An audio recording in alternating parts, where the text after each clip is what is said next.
आज मैं international earning पे वीडियो बना रही हूँ जिसमें मैंने अकाउंट क्रिएट करने की वीडियो आपको शेयर करनी है। सबसे पहले आपने लिंक पे क्लिक करना है। लिंक पे क्लिक करेंगे तो आपके पास नेक्स्ट एक पेज शो हो जाएगा। ये पेज शो हो जाएगा। इस पे आपने 3 लाइन पे क्लिक करना है। रजिस्ट्रेशन वाले ऑप्शन पे चले जाना है। ये आपके पास रजिस्ट्रेशन फॉर्म है जो आपने फिल करना है। यहाँ पे आपने अपना यूजर नेम लिखना है, स्मॉल लेटर में लिखना है। ईमेल आपने अपना लिखना है।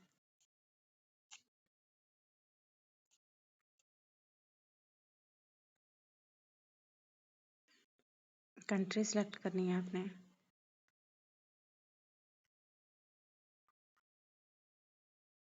यहाँ पे आपने पाकिस्तान सेलेक्ट करना है।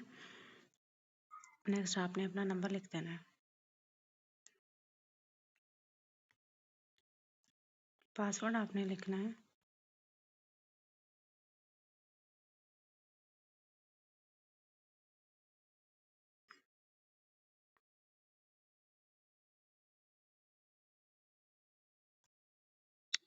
ये आपका अकाउंट जो है ना वो रेडी हो गया।